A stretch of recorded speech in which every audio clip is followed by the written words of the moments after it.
Olá, bem-vindos ao Melhor e Mais Justo, que é esse espaço para a gente pensar temas importantes para o país, ajudando a qualificar o debate, procurando saídas para questões que tocam diretamente a nossa vida individual e principalmente coletiva.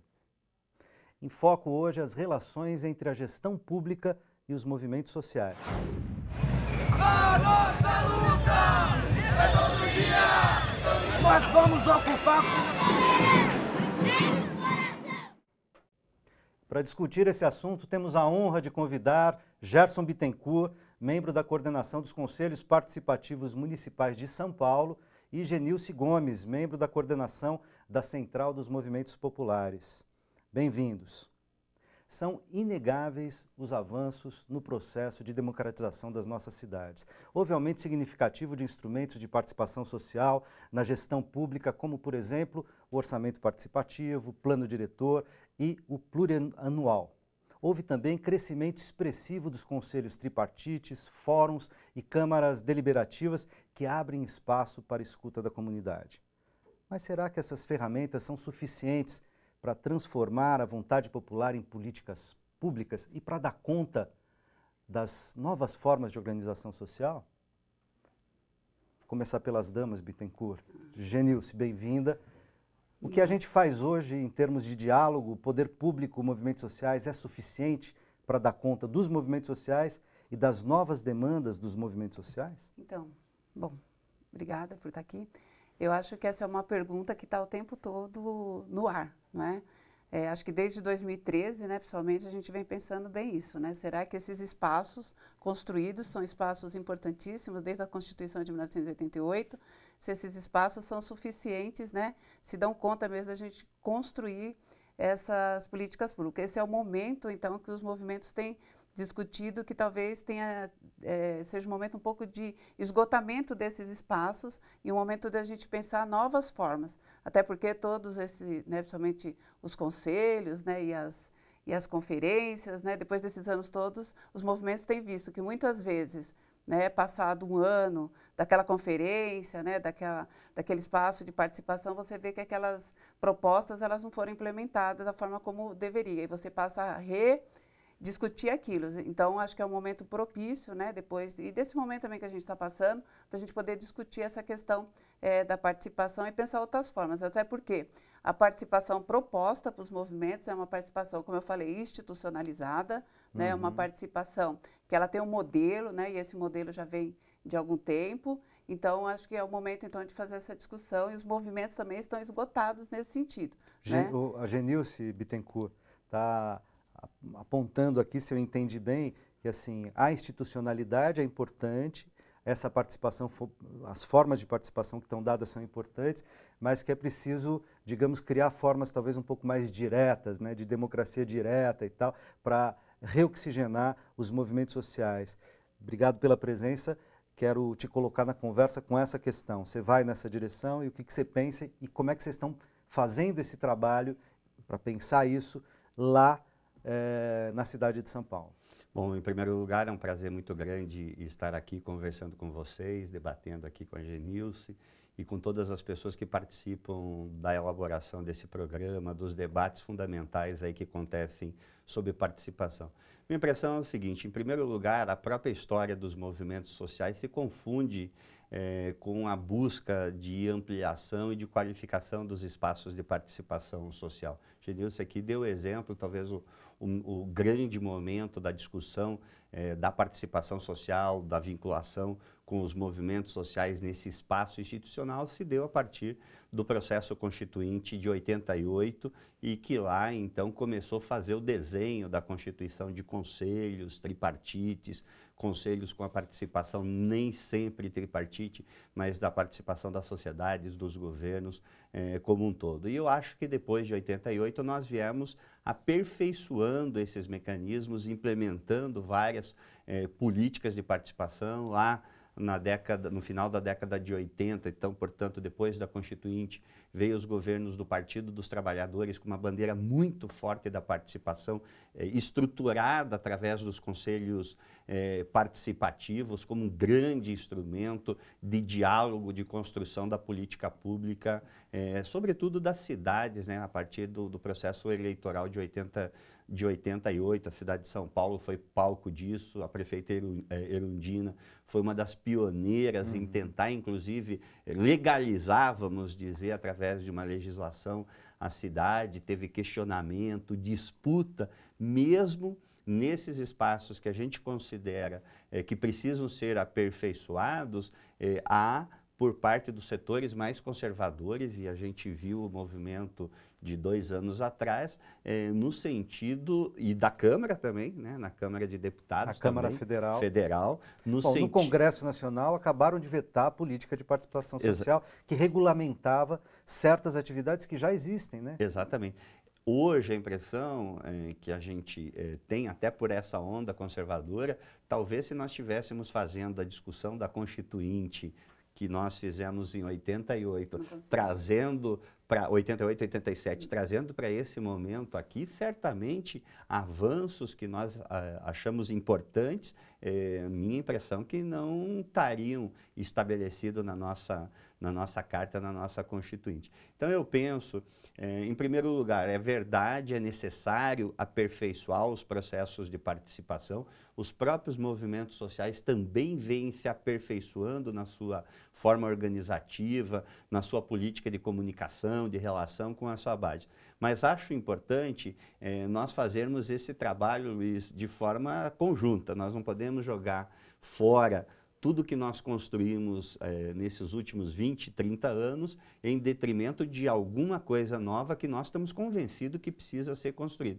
Então é aquela história de ter que trocar o pneu da bicicleta com ela em movimento. Eu acho que é essa a impressão, porque hoje se nós, os movimentos, a esquerda, abandonar ou diminuir a sua participação nesses processos participativos, sejam eles institucionalizados ou não, minha impressão é que nós podemos ter recuo na sociedade desse processo de participação. Por isso, acho que tem que ser um processo combinado. Dialogado. Claro. Dialogado. Eu queria, Genilce, colocar aqui o Guilherme Boulos na nossa conversa.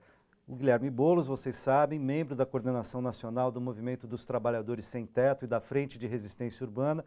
Ele não pôde estar aqui com a gente, mas gravou uma entrevista para o Melhor e Mais Justo, e eu vou soltar agora um primeiro trecho que tem relação direta com isso que a gente está discutindo aqui. Para o Boulos, o caminho da participação social está bloqueado, ou mesmo esgotado, no atual sistema político. Vamos ouvir.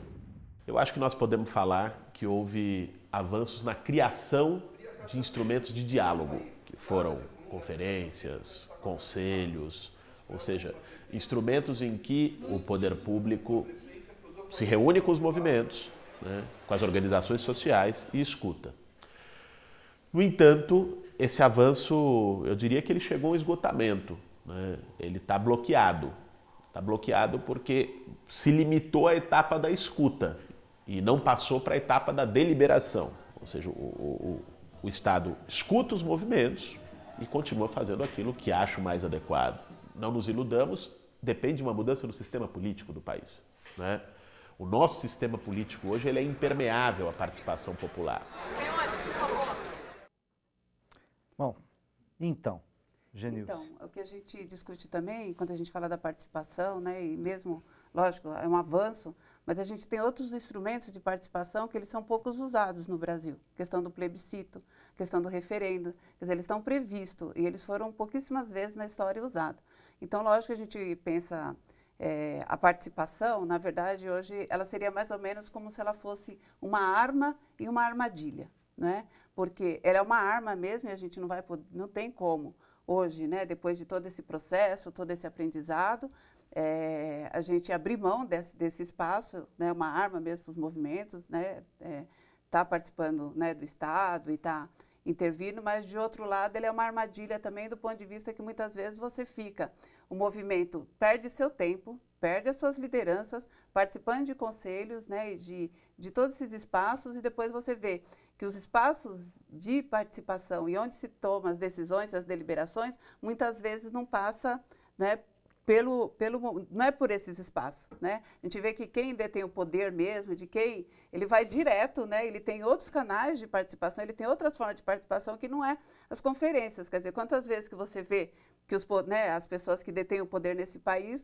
conseguem chegar realmente, né, a discutir, fazer uma interlocução direta. Com os mandatários, então, né? Na verdade, às vezes parece que é uma arma, mas acaba sendo uma armadilha. Ou seja, a participação não está vedada para os poderosos, né? Os canais de participação deles são outros, né? Eles têm acesso direto. Mas, de todo modo, Genilce, vou lembrar, você estava falando, me ocorreu aqui, lembrar uma resposta dada pelo professor Florestan Fernandes, que já faleceu, quando perguntado numa conferência, numa palestra, se eu lembro bem, para movimentos populares, sociais, aqui mesmo no ABC, há anos atrás, durante o período da realização, se eu não me engano, da LDB, da qual ele participou como deputado federal, perguntado qual era o papel dos movimentos sociais naquele momento de redemocratização, início de governos progressistas, né, sobretudo do PT, mas não só.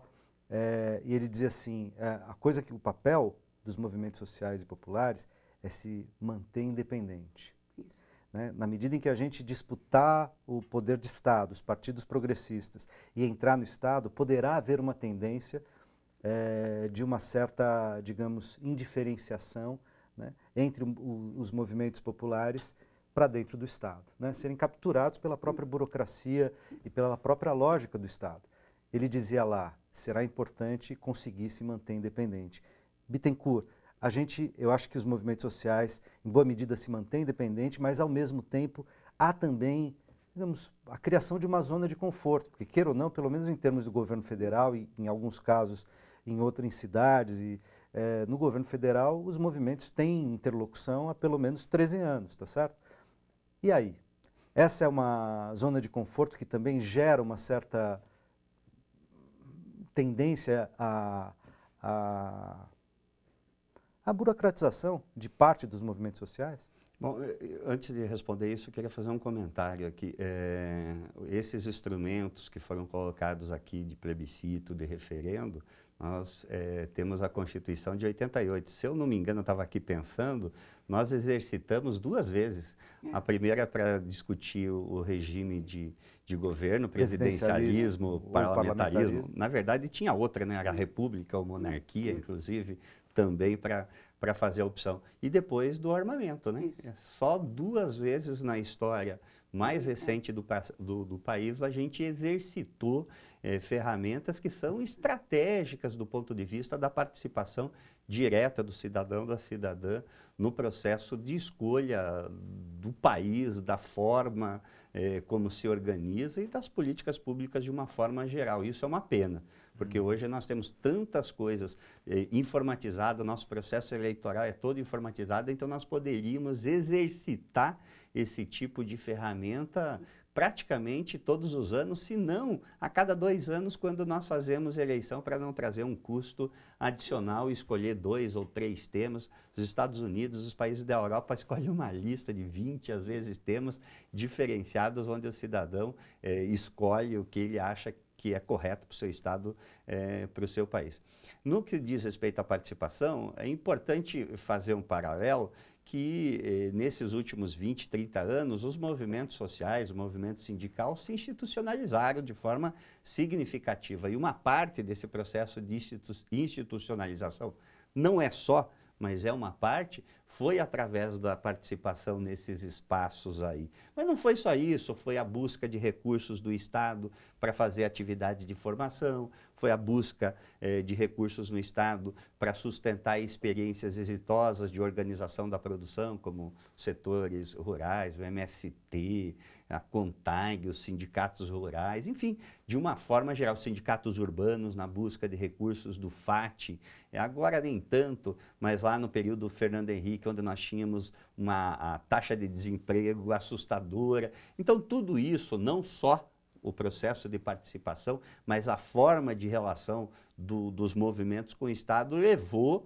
à institucionalização. E necessariamente não o Estado comandado por um governo de esquerda. Eu dei um exemplo aqui que o processo de institucionalização de grande parte desses movimentos se deu de forma inicial e mais rápida, vamos dizer, nos governos do PSDB na presidência da República do que do próprio Lula. O Lula e a Dilma, sobretudo o Lula, buscou outros mecanismos ainda mais intensos de participação, como esse das conferências que trouxeram um item adicional. A outra coisa que eu queria dizer, que eu acho que é um elemento nesse repensar da participação, é que a participação, em tese, ela dá mais certo quando o governo, e não deveria ser assim, quando o governo está disposto a ouvir e aceitar a participação da sociedade, seja no diagnóstico, seja na definição da política pública, seja na fiscalização da política pública. E foi aí exatamente que eu estava falando dessa zona de conforto, porque os governos do PT têm ouvido, né, têm considerado os movimentos sociais interlocutores sempre legítimos e importantes. Nem sempre os governos têm dado, os governos do presidente Lula e da presidente Dilma têm dado conta de responder a todas as demandas sociais, mas têm ouvido de fato, né?